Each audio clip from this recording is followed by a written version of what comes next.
Magandang buhay mga kabatas. Flex ko lang pagmumukha ko para hindi nyo makalimutan hanggang sa pagtulog nyo. O diba, bahala kayong bangungutin dyan. Sukels, anong pinagsasabi mo? Anyways, naghihintay na pala sa akin si Tukayo. Syempre, dito pa rin sa dati naming tagpuan. Aba, busy, kaway naman dyan. Nga pala kami bumunta sa tambayan. Bumili muna kami ng mga prutas. Sabi ko nga silang dalawa na lang mamili ni Katropang Joy. At mukhang pinya ang kanilang nagustuhan. Nga pala mga kabatas, hindi naglilihiyan. Nagkikrave lang talaga sila ng pinya. At ayun na nga, pinapakapili pa nila. Para sigurado daw matamis, amuyin mo daw yung sapuitan ng pinya kung ito'y mabango na. Kasi mga kabatas, hindi ako marunong mamili niyan. At ayun na nga, nung nakapili na sila, nagbayad na nga pala si Katropang Joy. At habang kami naman nito kayo ay naghihintay, syempre hindi mawawala ang asaran.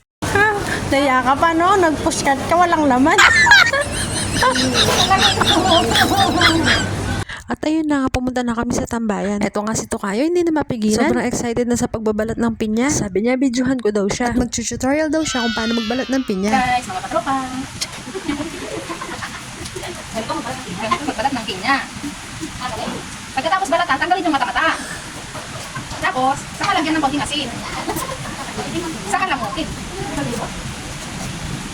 Ganito ang pagtanggal ng mata-mata. Dapat, ganun mo muna, buhitan mo muna siya. Abay, tuwang-tuwa at nag-e-enjoy sa ginagawa niya. Sige lang Tukayo, kung saan ka masaya, supportahan ka. Sakay ganyan mo para matanggal yung mata niya. And after a long years, natapos na rin. Kain tayo mga kabatas. Munggo nga palang ulam namin ngayong tanghalian. Hanggang gabihan na nga rin pala namin yan para makatipid. Madalas naman ganyan ang aming ginagawa. At natapos ngayong maghapon mga kabatas, eto't pauwi na naman kami. Nako, eto na naman si Tukayo. Mangungulit na naman.